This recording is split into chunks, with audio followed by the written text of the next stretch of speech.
हाँ, मैं आ गया क्लास में। और बताओ कैसा चल रहा है सब दीपाशा? सर आप 2 दिन से क्लास क्यों नहीं ले रहे हो? किसने कहा मैं 2 दिन से क्लास नहीं ले रहा हूँ? क्लास चल रही है दोनों दिनों से। सर स्टार्टिंग में आप तो सबसे पीछे थे। कई बार कुछ चीज़ें अनएक्सपेक्टेड भी होती हैं। क्या आदित्य, मेरे हाथ में सब कुछ नहीं है अब, हाँ? चलिए।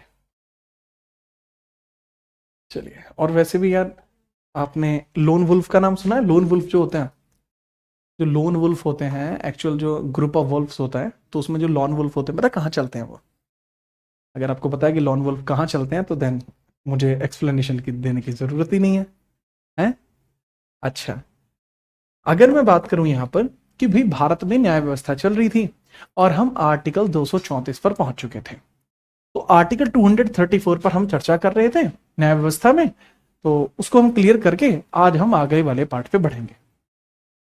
ठीक है, चलिए आगे बढ़िए। हिंदी इंग्लिश में आपका ये पूरा का पूरा सिलेबस डिस्क्राइब्ड है।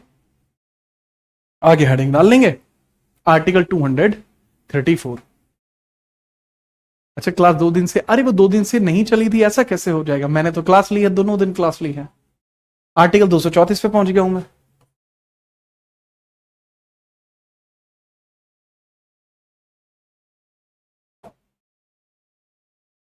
तो इसको आप लिखेंगे, आर्टिकल 234 को आप लिखेंगे कि जितनी भी होने वाली नियुक्तियां हैं, ठीक है, चलिए, जितनी भी होने वाली नियुक्तियां हैं, अगर कोई बच्चा कल की क्लास नहीं देख पाया तो कल की क्लास देख लेगा, और यहां से वो इस आर्टिकल को और देख लेते हैं। बस इसमें बहुत छोटा सा है, इसे नोट मत करना फिर आप, ठीक है, कल ही कर लेना, नोट कर लो। वैसे इसमें क्या ही है, इसमें लिखा हुआ हाई एडिशनल कोर्ट्स में, एडिशनल कोर्ट्स में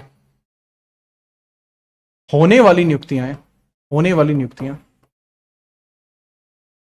नियुक्तियां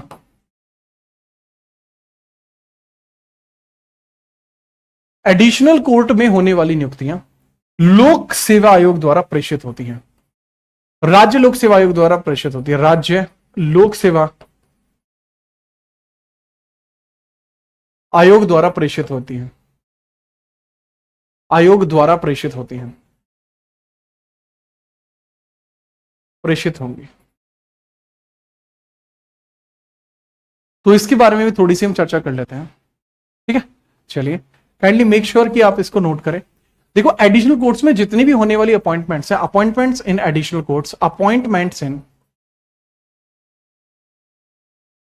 additional courts, additional courts will be provided by, will be processed by, will be processed by, proceeded by state public PSC, state PSC, state public service commission, public service commission के द्वारा वो प्रेषित होगी। ठीक है, ये है बच्चे आपका आर्टिकल 234। इसको आप नोट कर लीजिए। इसके बाद अगले संविधान के भाग को हम शुरू कर रहे हैं। बहुत क्लियर है। जिस बच्चे को लग रहा है कि सर ने 2 दिन से क्लास नहीं ली है, बच्चे मैंने दोनों दिन क्लास ली है, राइट? कैसे हैं आप लोग?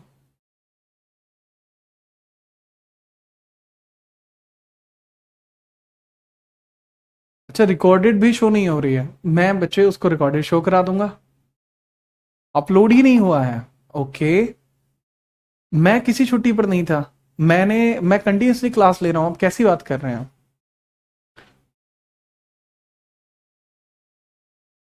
अच्छा, नहीं दिखी थी। ठीक है, मैं देखता हूं चौधरी उसको। हिस्ट्री की भी नहीं आई थी? ओह, ठीक है। गुड मॉर्निंग, कैसे हो यादव जी? ठीक है, मैं दोनों को देख लूंगा। ठीक है, अभी फिलहाल में आप इसको यहां से नोट करना शुरू कर देना। ओके दिप्पे।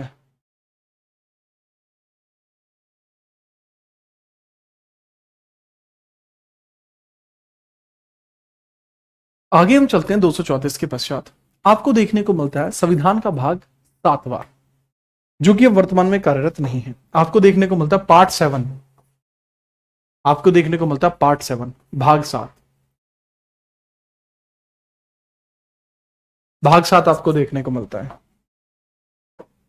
इसके बारे में थोड़ी सी चर्चा हम कर लेते हैं, भाग 7 क्या कहता है। ठीक है, चलिए बहुत ध्यानपूर्वक इसके बारे में समझिएगा। पार्ट 7 भाग 7 क्या कह रहा है उसको समझिए। बताइए सर, पार्ट 7 क्या कह रहा है? बहुत इसके बारे में क्लियर सी बात करेंगे। पार्ट 7 के अंदर आता है आपका आर्टिकल 238। इसमें केवल और केवल बी प्रकार के राज्यों के प्रशासन के उल्लेख किया गया। बी प्रकार के राज्यों का प्रशासन, बी प्रकार के राज्यों का प्रशासन, राज्यों का प्रशासन, बी प्रकार के राज्यों का प्रशासन, administration of B type states, administration of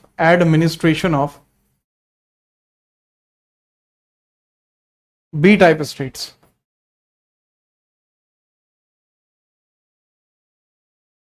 B type states, administration of B type states. ठीक है जी हाँ। तो जो बी प्रकार के राज्य होते हैं इनके प्रशासन के बारे में यहां पर चर्चा की गई है। भाई इनका प्रशासन कैसे होगा उसके बारे में थोड़ी चर्चा करिए। तो दो पॉइंट यहां पे क्लियर होके आता है ना कि बी टाइप स्टेट्स हैं तो इनका एडमिनिस्ट्रेशन कैसे होगा, उसको थोड़ा ध्यान दीजिए और समझिए कि भाई भाग 7 के अंदर जो आर्टिकल 238 आपका क्लियरली विजिबल होता है कि बी टाइप के स्टेट्स का प्रशासन कैसे है, उसके बारे में थोड़ा सा समझ लीजिए वो कैसे है।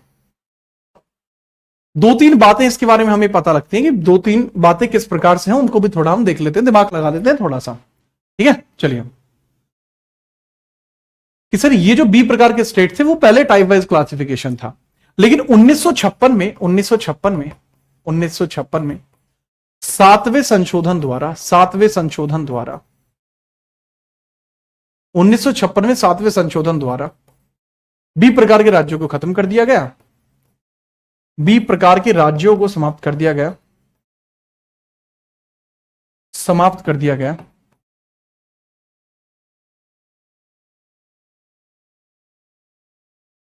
बी प्रकार के राज्यों को समाप्त कर दिया गया। ठीक है, तो याद रखना in 1956 B type states, in 1956 B type states were abolished,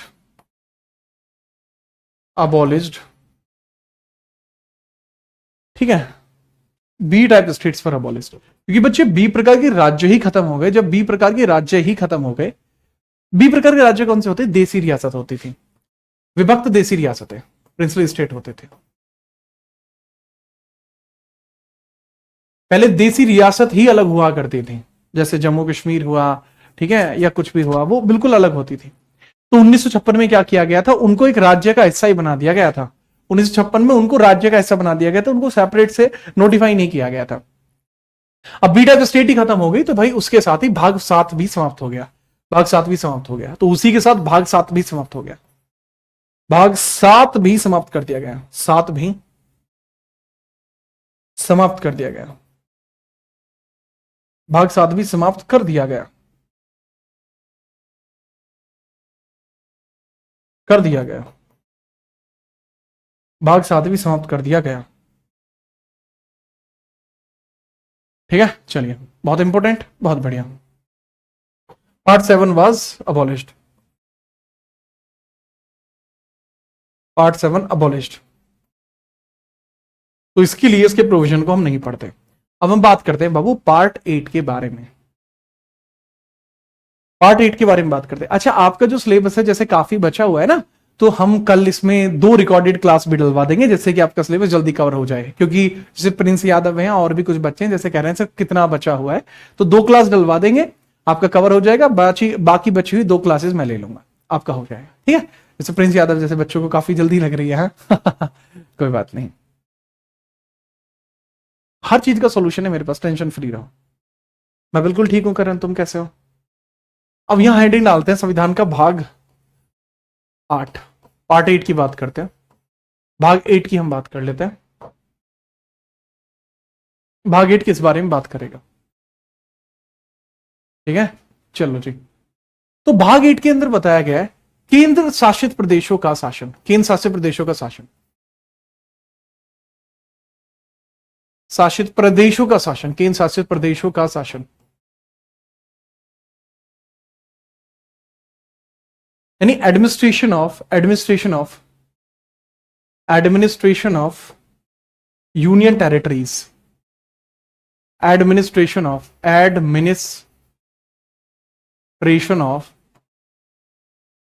union territories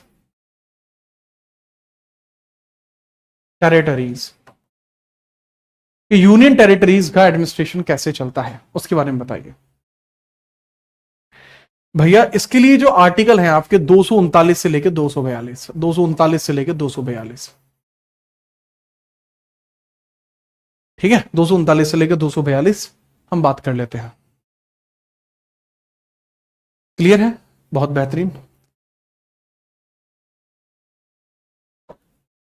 अब इसके बारे में ही हम चर्चा कर लेते हैं, इसके बारे में ही हम चर्चा कर लेते हैं,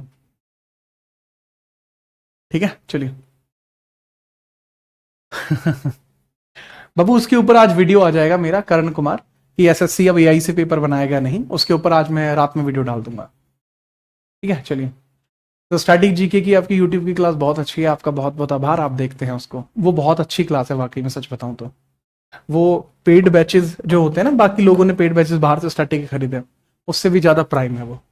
239 के अंदर बताया गया है, 239 के अंदर कि किस प्रकार से इसका एडमिनिस्ट्रेशन चलेगा। बताया गया है कि राष्ट्रपति, पहले में बताया गया है कि किन शासित प्रदेश का प्रशासन, केंद्र शासित प्रदेश का प्रशासन, प्रदेश का प्रशासन,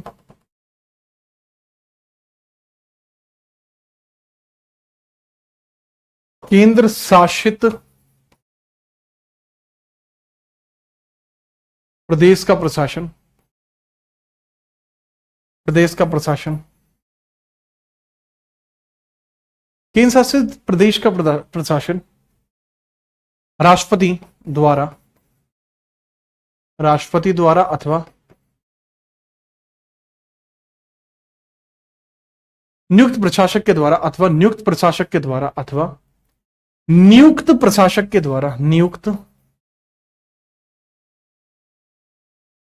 प्रशासक के द्वारा, प्रशासक के द्वारा, नियुक्त प्रशासक के द्वारा ऐसा किया गया है। तो जैसे मैंने बताया, नियुक्त प्रशासक के द्वारा, केंद्र शासित प्रदेश का प्रशासन राष्ट्रपति द्वारा अथवा नियुक्त प्रशासक के द्वारा किया जाएगा।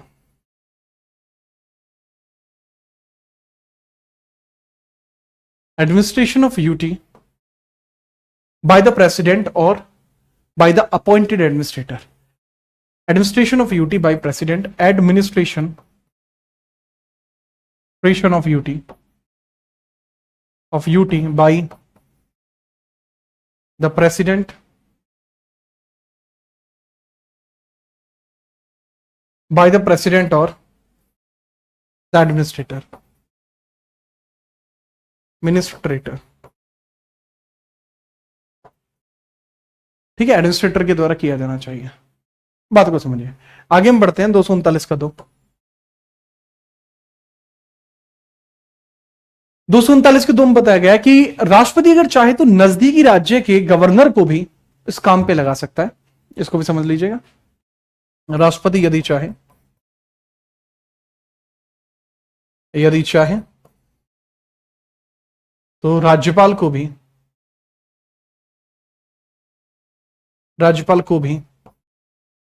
नजदीकी राज्य की जिम्मेदारी सौंप सकता है, नजदीकी राज्य की जिम्मेदारी सौंप सकता है, नजदीकी राज्य की जिम्मेदारी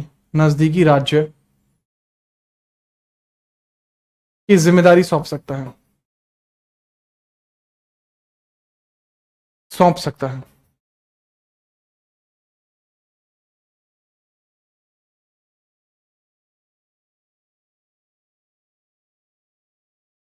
if president wish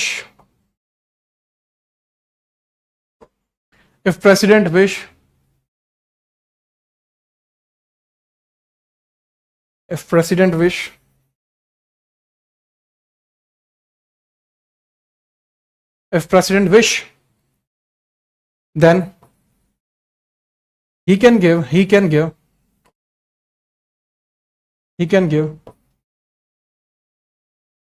charges of, he can give charges of state, charges of UT to nearby state governor, charges of UT to nearby state governor, nearby state governor, कि भाई नजदीकी राज्य के गवर्नर को ये सौंपा जा सकता है। ठीक है, चलिए इन दोनों पॉइंटर्स को आप लिख लेना। फिर बच्चे हम आगे बढ़ते हैं आर्टिकल 240 में। ये जो बात है ना, ये वाली जो बात है, ये वाली बात, इसके अंदर जो सुधार किया गया, एक राज्यपाल कितने राज्यों का राज्यपाल बन सकता है, तो कोई लिमिट नहीं है, कोई लिमिट नहीं दी गई। और ये कब तय किया गया था? Sir that was amended in 7th संशोधन 1956। 7वें संविधान संशोधन 1956 में बात कही गई थी। आगे बढ़िए।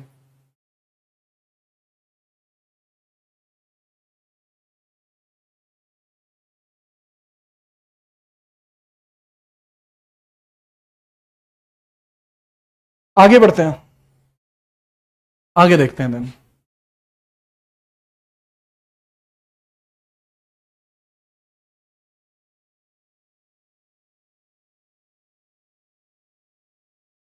वर्तमान में हिस्ट्री में मिडाइवल चल रहा है बच्चे।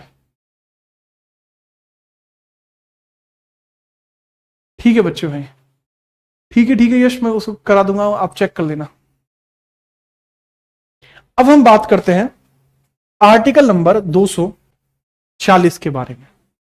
आर्टिकल 240, हेडिंग डाल लीजिए आर्टिकल 240, हेडिंग डाल लीजिए आर्टिकल 240।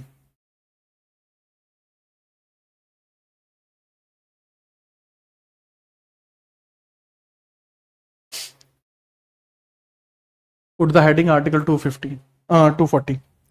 इसमें बताया गया है क्या दरअसल कि विधायिका का काम कैसे होगा, विधायिका का कार्य कैसे होगा। हेडिंग डाल लीजिए आर्टिकल नंबर 240। एक राज्य की विधायिका की जिम्मेदारी, एक राज्य की विधायिका की जिम्मेदारी, राज्य की विधायिका की जिम्मेदारी, राज्य की विधायिका की जिम्मेदारी, विधायिका की जिम्मेदारी, विधायिका की जिम्मेदारी। तो राज्य की विधायिका की जिम्मेदारी कौन लेगा? राष्ट्रपति की होगी, राष्ट्रपति की होगी। Legislative powers will be vested by, legislative powers are vested in president. Legislative powers, legislative powers vested in president। कि जो लेजिस्लेटिव पावर्स है वो वेस्ट किस में होगी? प्रेसिडेंट में वेस्ट करेगी। Oh sorry sorry, UT UT UT, UT होगा। यूटी की बात कर रहा हूं ना, केंद्र शासित प्रदेश, तो यूटी होगा यहां। यूनियन टेरिटरी की विधायिका की जिम्मेदारी राष्ट्रपति की होगी, बिल्कुल सही बात है। मंडे से लगेगी अनुज भाई।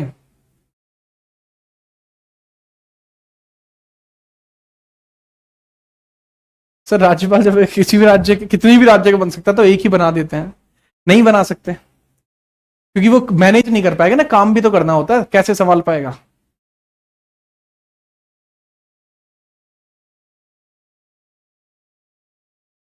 आगे हम बात करते हैं 241। अब 241 किसके बारे में बात करता है? एक राज्य की कार्यकारी और न्यायपालिका, एक राज्य की कार्यपालिका और न्यायपालिका, राज्य की कार्यपालिका और न्यायपालिका, सॉरी यूटी की कार्यपालिका और न्यायपालिका, यूटी की कार्यपालिका, यूटी की कार्यपालिका तथा न्यायपालिका, तथा न्यायपालिका।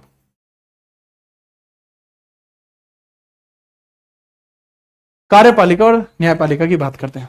ठीक है चलिए,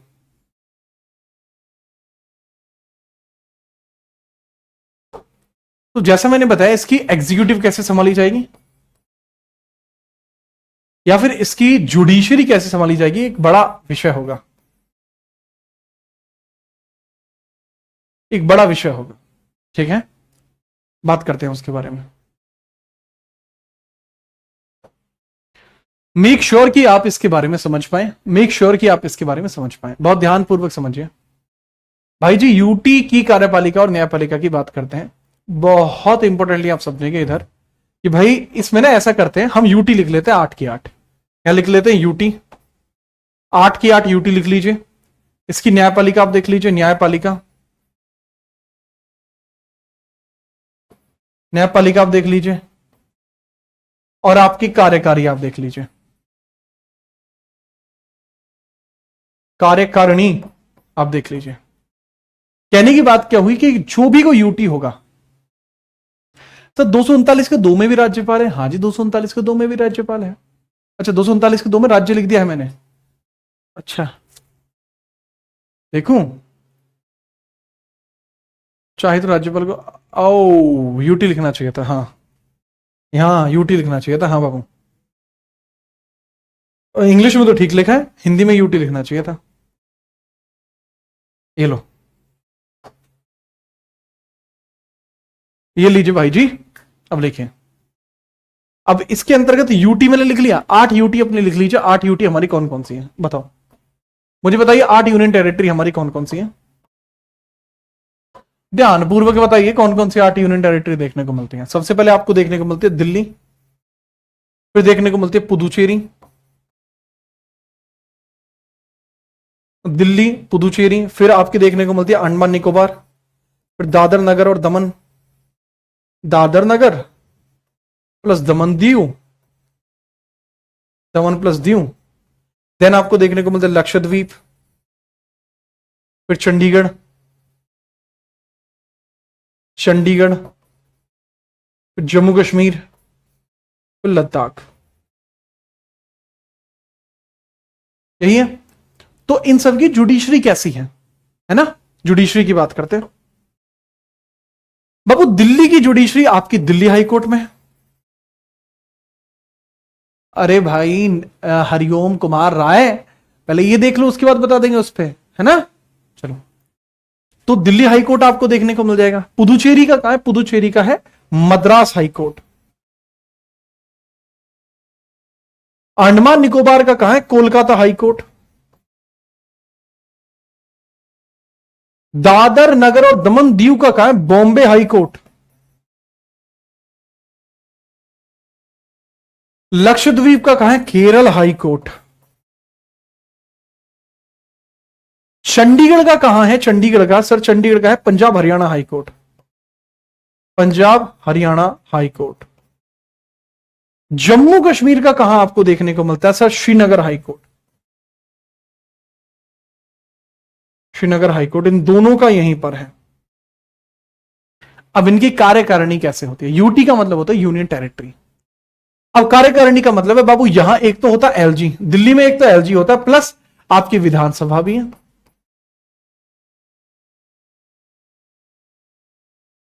विधानसभा भी आपको देखने को मिलती है। एक तो आपको देखने को मिलता है लेफ्टिनेंट गवर्नर, एक विधानसभा, और विधानसभा के अंदर आपका सीएम भी देखने को मिलता है, चीफ मिनिस्टर भी देखने को मिलता है, जो इस पूरे मैटर को संभालता है। पुदुचेरी में भी आपको सेम चीज देखने को मिलती है, लेफ्टिनेंट गवर्नर प्लस विधानसभा यानी लेजिस्लेटिव असेंबली भी देखने को मिलती है, और तभी ये सीएम के साथ मिलकर ही मैटर को संभाल रहे होते हैं। या कह सकते हैं कि इनके पास भी अपना एक सीएम देखने को मिलता है। ठीक है, अंडमान निकोबार, दादर नगर, लक्षद्वीप और चंडीगढ़, इन सब में आपको देखने को मिलता है प्रशासक, एडमिनिस्ट्रेटर, ट्रेटर आपको देखने को मिलता है। एलजी का मतलब होता है lieutenant governor, lieutenant governor, lieutenant governor, lieutenant बोलते हैं इंग्लिश में, लेफ्टिनेंट गवर्नर, लेफ्टिनेंट गवर्नर आपको देखने को मिलता है। अब चंडीगढ़ हो गया। श्रीनगर हाईकोर्ट में आपका देखने को मिलता है सर, एक तो होता है यहां एलजी, दोनों जगह मतलब श्रीनगर का मतलब है जम्मू कश्मीर में है, जम्मू एंड कश्मीर में होता है lieutenant governor plus CM plus council.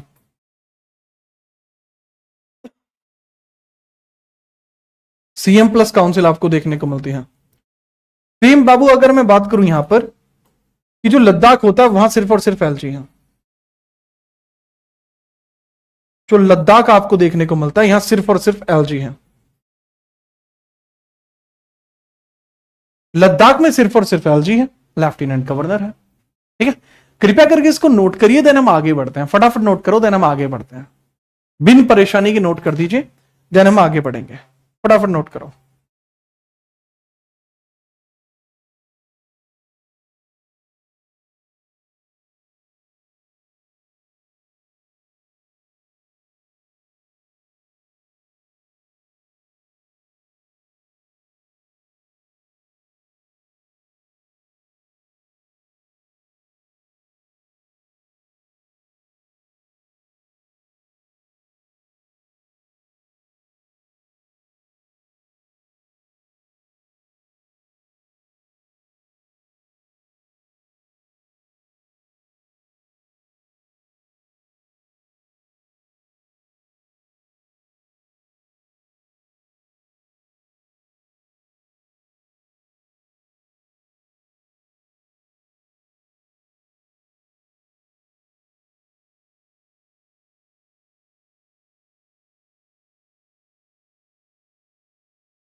ठीक है, आगे बढ़ते हैं।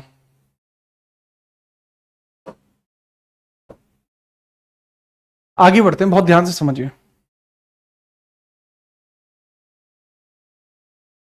देखिए जी, इसके आगे हमें बढ़ना पड़ेगा और देखते हैं हम इसके बाद जितनी भी हमारी यूनियन टेरिटरीज हैं। सर केरल हाईकोर्ट कोची में है, हाँ कोची हाईकोर्ट बोलते हैं उसको।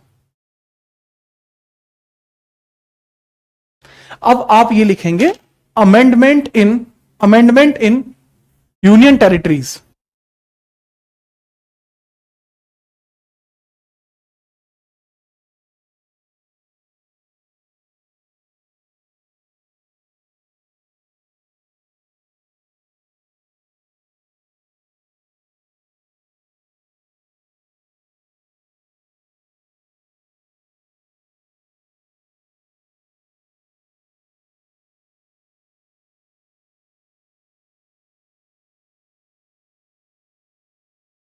आगे बढ़ते हैं भाई जी। होगी भाई। सर एचआर क्या है? अच्छा, Punjab Haryana high court.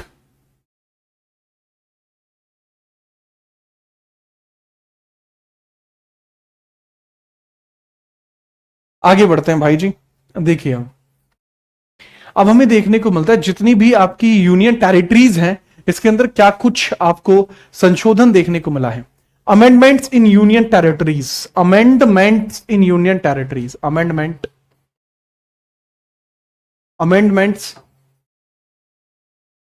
In union territories,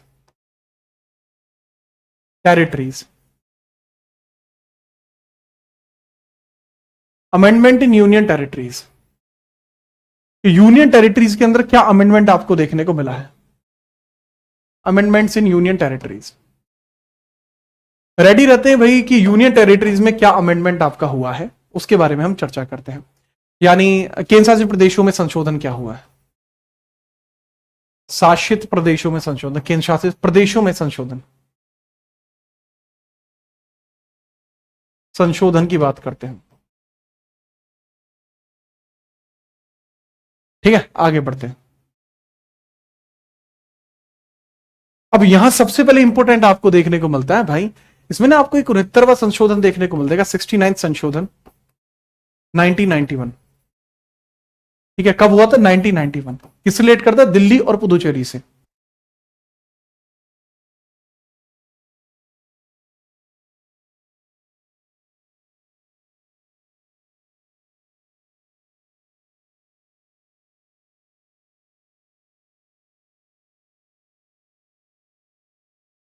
देखते हैं अब हम क्या है यहां पे दिल्ली व पुदुचेरी में विधानसभा की स्थापना, व पुदुचेरी में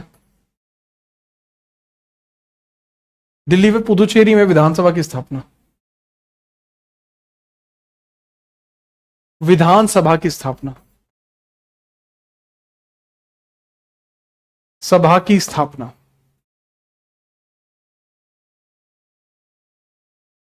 दिल्ली और पुदुचेरी में विधानसभा की स्थापना की हम चर्चा करते हैं कि दिल्ली और पुदुचेरी में विधानसभा जो है उनकी स्थापना कैसे कैसे हुई है। ये चार्जिंग पे लगा लो।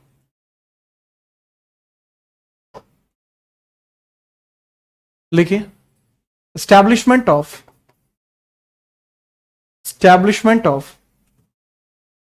Legislative assembly.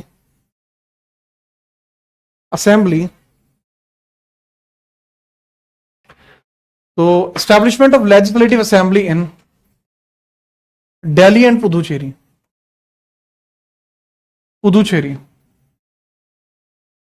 कि भाई दिल्ली और पुदुचेरी में विधानसभा की स्थापना कैसे हुई है उसकी हम बात कर लेते हैं।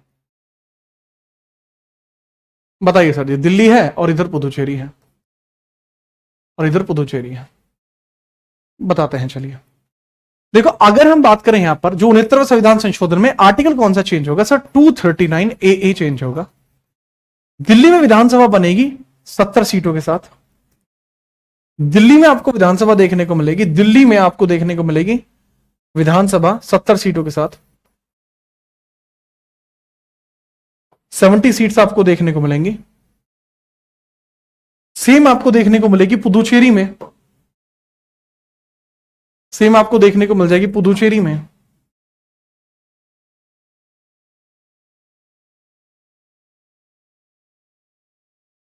पुदुचेरी में देखने को मिलेगी 30 सीट्स के साथ, 30 सीट्स के साथ। कि भाई 30 सीट्स के साथ आपको देखने को मिल जाएगी, है ना, याद रखिएगा। तो ये बहुत ज्यादा जरूरी आपको यहां देखने को मिलेगा।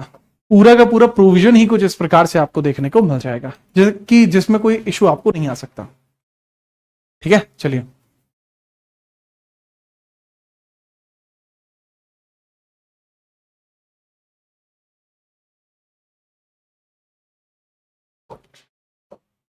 बाबू, वो सेंटर स्टेट रिलेशन होता है राहुल, जो आप पूछ रहे हैं, ये सेंटर स्टेट रिलेशन होता है।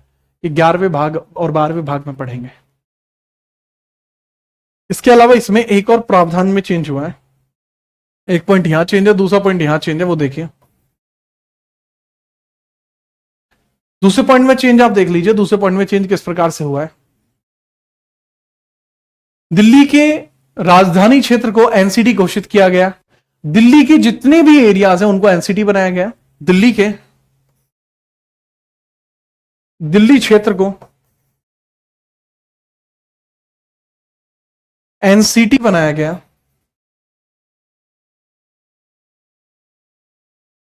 एनसीटी बनाया गया।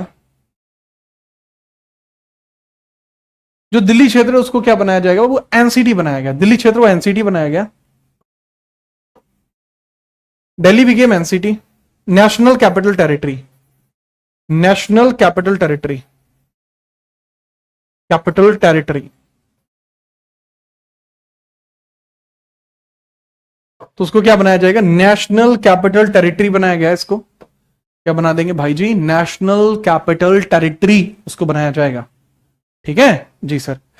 तो अगर दिल्ली क्षेत्रों में एनसीटी बना देंगे, नेशनल कैपिटल टेरिटरी बना देंगे, देन सर ठीक है, बना दीजिए ना दिल्ली को एनसीटी, दिल्ली को नेशनल कैपिटल टेरिटरी बना दीजिए, ठीक है भाई जी। लेकिन दिल्ली के आसपास के क्षेत्र को, ठीक है, नजदीकी क्षेत्र को क्या बनाया जाएगा? नजदीकी क्षेत्र को क्षेत्र एनसीआर बना दिया गया। राष्ट्रीय राजधानी क्षेत्र, राष्ट्रीय कैपिटल रीजन। राजधानी क्षेत्र, राष्ट्रीय कैपिटल रीजन। राष्ट्रीय राजधानी क्षेत्र, नेशनल कैपिटल रीजन। राष्ट्रीय यानी नेशनल, कैपिटल यानी राजधानी, रीजन यानी क्षेत्र। राष्ट्रीय राजधानी क्षेत्र। ठीक है, बहुत बेहतरीन। तो बाबू इस तरीके से आपको पूरा प्रावधान ये देखने को मिला। अब इसमें ऐसा नहीं है कि प्रावधानों में परिवर्तन नहीं हुआ है, खूब परिवर्तन होता है, काफी परिवर्तन देखने को भी मिलते हैं। वो परिवर्तन कैसे हैं हम उनको भी देख लेते हैं। सर 239 है कि यह आर्टिकल है? This is article, this is article. अब हम बात करते हैं आगे। अब हम बात करते हैं आगे, उसको भी समझिएगा। ठीक है, चलो सर बताइए, नेक्स्ट के बारे में बताइए सर।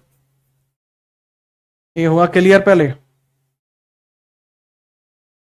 ठीक है, अब वैसे अगर मैं बात करूं, आपको एरिया कितने, 24 आपको डिस्ट्रिक्ट्स इसमें देखने को मिलते हैं, 24 डिस्ट्रिक्ट्स, 24 डिस्ट्रिक्ट्स आपको देखने को मिलते हैं।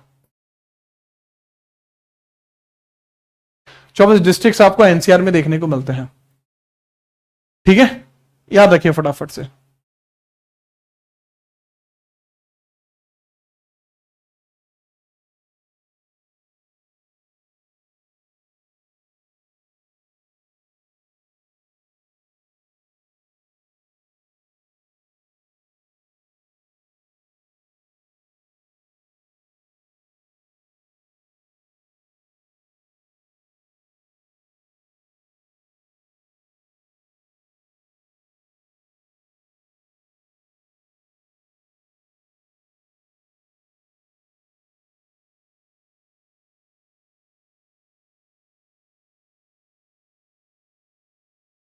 ठीक है, लेकिन बाबू इसके अलावा अगर मैं बात करूं इसी में कि 11 ऐसे भी हैं जो दिल्ली के, अगर मैं बात करूं, देखो 24 डिस्ट्रिक्ट कहां कहां से हैं सर? ये सर ये राजस्थान, अलवर और भरतपुर, यूपी और हरियाणा से हैं।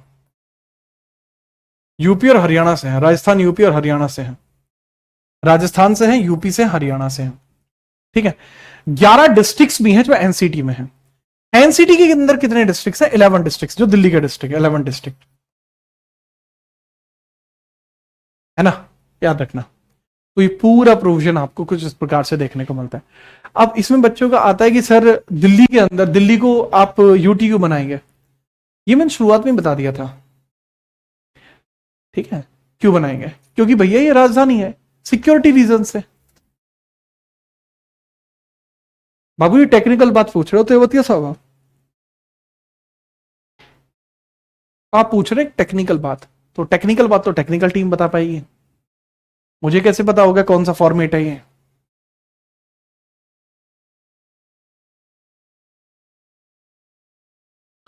आगे बढ़े भैया, हाँ जी आगे बढ़े। चलो बढ़ जाते हैं आगे, कोई दिक्कत नहीं है। ठीक है,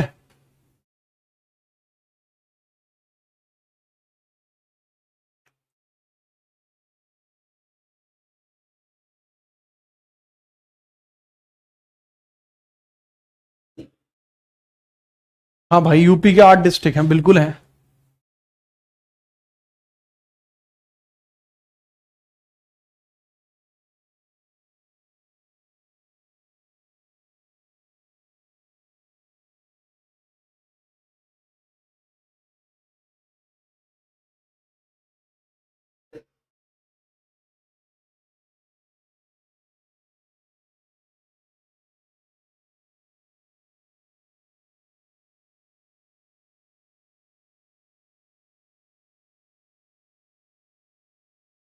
ठीक है भाई, चलिए आगे बढ़ते हैं देन, बिना परेशानी के।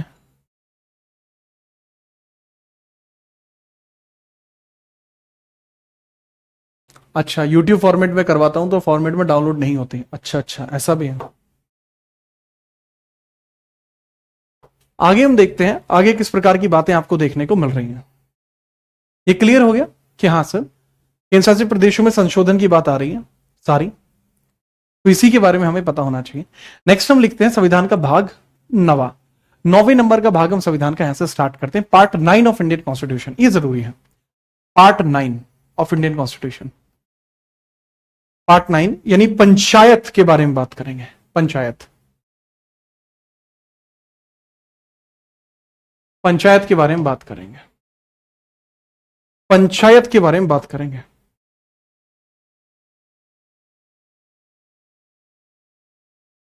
पंचायत के बारे में बात करेंगे। दरअसल सबसे पहले पंचायतों का ऑब्जेक्टिव क्या होता है वो समझिए। जो पंचायत होते हैं बाबू, इसका ऑब्जेक्टिव क्या होता है, क्यों होती है, इनका ऑब्जेक्टिव क्या है? ऑब्जेक्टिव क्या है पंचायत का, उद्देश्य क्या है पंचायत का, उद्देश्य क्या है?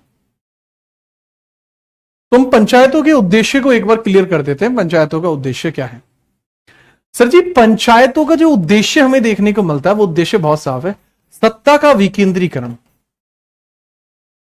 सत्ता का विकेंद्रीकरण, सत्ता का विकेंद्रीकरण, डिसेंट्रलाइजेशन ऑफ पावर,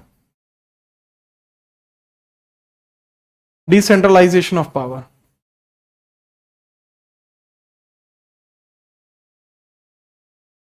कि जो भी पावर है वो विकेंद्रीकृत रहनी चाहिए, डिसेंट्रलाइजेशन होना चाहिए पावर का, यही सत्ता का विकेंद्रीकरण है। ये संविधान के भाग 9 में है, इसमें आर्टिकल 243 है। बाद में इसके अंदर परिवर्तन होते चले गए और यह आर्टिकल्स बढ़ते चले गए। लेकिन अगर हम बात करें, इसी को स्थानीय स्वशासन भी कहा जाता है। पंचायत को ही क्या कहते हैं बाबू? हम स्थानीय स्वशासन कहते हैं। इसकी ऐतिहासिक पृष्ठभूमि की बात करते हैं, इसी को हम स्थानीय स्वशासन भी कहते हैं। इसका मतलब क्या हुआ? इसको लोकल सेल्फ गवर्नेंस भी कहते हैं। इसको क्या बोलते हैं? इसको लोकल सेल्फ गवर्नेंस भी कहते हैं। Local self governance, local self governance भी कहते हैं इसको, लोकल सेल्फ गवर्नेंस भी कहते हैं। क्या बोलते हैं बाबू? इसको लोकल सेल्फ गवर्नेंस भी इसको कहा जाता है। ठीक है सर जी, स्थानीय स्वशासन आप इसको कहेंगे, लोकल सेल्फ गवर्नेंस भी इसको कहेंगे। तो इसके बारे में हम चर्चा कर लेते हैं कि लोकल सेल्फ गवर्नेंस के बारे में यहां क्या है, बात कर लेते हैं इसी के बारे में। बहुत स्पष्ट तौर पर हम इसकी बात करते हैं, बहुत स्पष्ट तौर पर हम इसकी बात करते हैं कि इस प्रकार के जो पहले साक्ष्य आपको चोल राजवंश में देखने को मिलते हैं। इसके प्रथम साक्ष्य, इसके प्रथम साक्ष्य हमें क्या देखने को मिलते हैं बाबू? साक्ष्य चोल राजवंश में देखने को मिलते हैं। चोल राजवंश में है, चोल राजवंश में है। पहले एविडेंसेस कहां? फर्स्ट एविडेंसेस स्वदेशी स्वशासन, अच्छा स्थानीय शासन, लोकल गवर्नेंस। बच्चे इसका मतलब क्या होता है कि जो लोकल लोग हैं उन्हीं के द्वारा गवर्नेंस, यानी जैसे आप हो, आप अपने गांव के हो, तो आपके गांव का जो एडमिनिस्ट्रेशन है वो आपके ही गांव का कोई आदमी चलाए, जो प्रधान होता है, वो वाली बात। इसके प्रथम साक्ष्य कहां मिलते हैं? फर्स्ट एविडेंस आपके कहां है? चोल राज डायनेस्टी में है। फर्स्ट एविडेंस कहां है इसके? चोल डायनेस्टी में। फर्स्ट एविडेंस, एविडेंस कहां पर है? चोला डायनेस्टी में। फर्स्ट एविडेंस बच्चे इसके चोला डायनेस्टी में आपको देखने को मिलते हैं। चोल डायनेस्टी में आपको देखने को मिलते हैं, चोल डायनेस्टी में। याद रखेंगे? यस सर, हम याद रखेंगे, कोई दिक्कत नहीं होगी। दूसरा पॉइंट यहां पर ही क्रिएट होगा कि चलो चोला डायनेस्टी में तो इसके चलो पहले साक्ष्य मिल गए, हमने मान भी लिया आपकी बात की, कोई दिक्कत भी नहीं है। लेकिन सर जी इसके अंदर आप एक बात और क्लियर करिए, एक बात और थोड़ी सी क्लियर कर दीजिए कि चोला राज डायनेस्टी के बारे में तो हम समझ गए, लेकिन इसके अंदर ना थोड़ी थोड़े पॉइंटर और क्लियर करने पड़ेंगे। बताएं सर वो कैसे हैं, उसके बारे में भी थोड़ी चर्चा कर देते हैं, बताइए।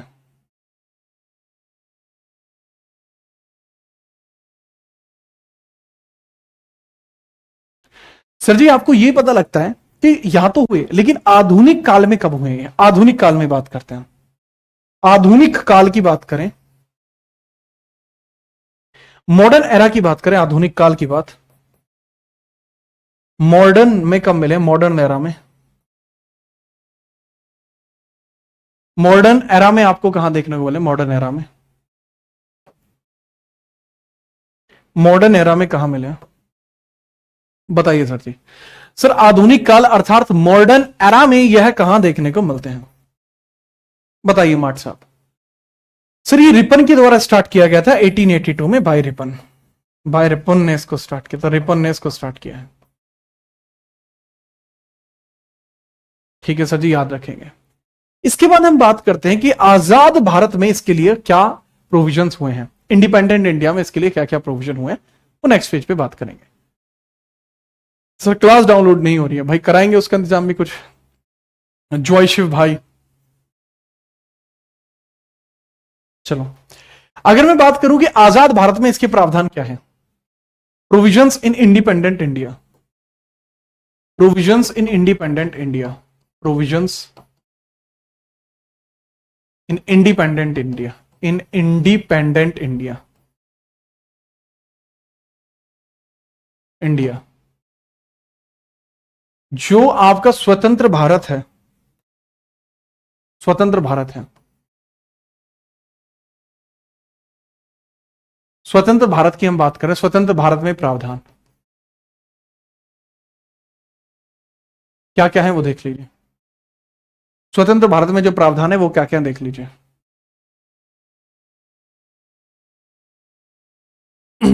स्वतंत्र भारत में प्रावधान क्या क्या है वो देख लीजिए।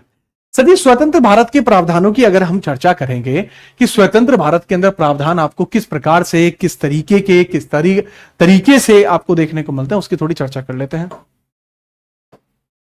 बताइए सर जी। सर जो प्रोविजंस आपको देखने को मिलते हैं इंडिपेंडेंट इंडिया में, हाँ सर, वो आपको पता लगता है कि सर 1952 में हमारे यहां पर क्या स्टार्ट हुआ था। 1952 में हमारे यहां एक कम्युनिटी डेवलपमेंट प्रोग्राम शुरू हुआ था, कम्युनिटी डेवलपमेंट प्रोग्राम शुरू हुआ था, सामुदायिक विकास कार्यक्रम, डेवलपमेंट प्रोग्राम स्टार्ट हुआ था।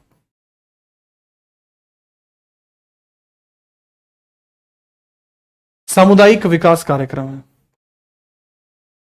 सामुदायिक विकास कार्यक्रम है।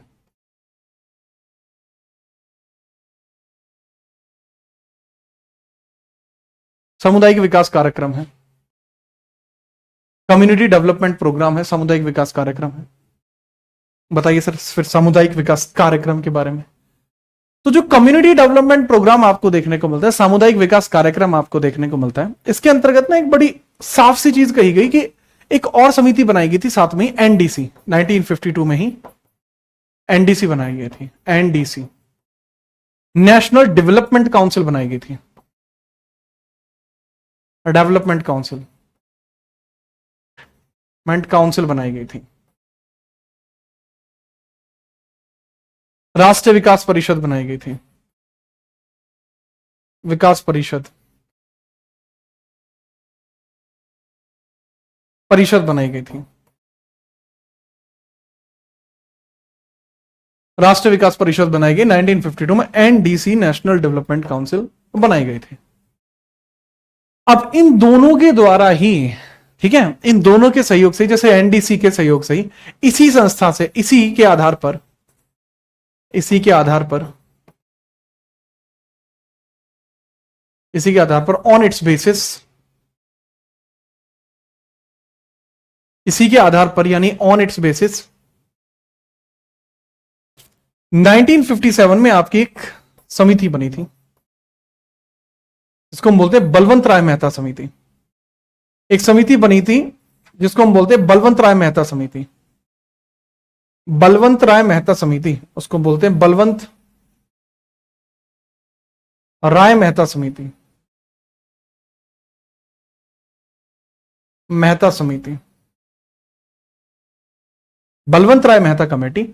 तो बलवंत राय मेहता कमेटी ने पहली बार यह कहा था कि हमें डिसेंट्रलाइजेशन ऑफ पावर करना पड़ेगा, और इसी के कहने पर 1959 में, इसी के कहने पर 1959 में 2 अक्टूबर में नागौर में, नागौर में,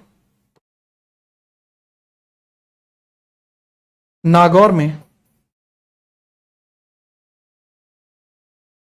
नागौर में, जो नागौर एरिया था, नागौर में ट्राई क्या किया जाता है सर जी? नागौर में, नागौर में ट्राई किया जाता है क्या भला? स्थानीय स्वशासन का ट्रायल। नागौर कहां है? राजस्थान में। स्थानीय स्वशासन ट्राई किया गया, स्थानीय स्वशासन ट्राई किया गया, स्थानीय स्वशासन ट्राई किया गया, लोकल सेल्फ गवर्नमेंट स्टार्ट किया गया, लोकल सेल्फ गवर्नमेंट स्टार्ट किया गया था। ठीक है, तो बच्चे ये थी आपकी क्लास ओवरऑल आज की। अच्छी क्लास रही आज आपकी।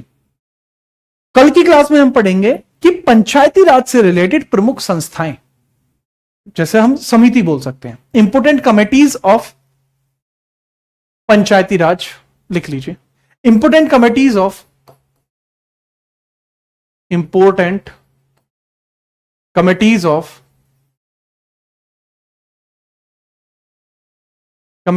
पंचायती राज, पंचायती राज, पंचायती राज की प्रमुख समितियां। सरपंच साहब तुसी छा गए, आपसे पढ़ी पॉलिटी, मेरे बहुत कॉलेज में पॉलिटी में 80 में से 72 आए हैं। बहुत जोरदार मजा आ गया सरपंच साहब, थैंक यू भाई। हाँ तो मुझे भी सरपंच साहब इसीलिए कहते हैं। चलिए अच्छा लगा।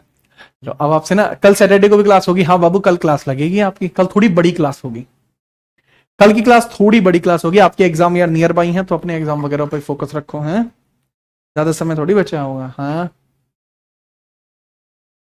तो कल हाँ भाई थोड़ी बड़ी क्लास ले लेंगे। ओके ओके चलिए, अब कल मिलते हैं, तब तक के लिए जय हिंद, वंदे मातरम।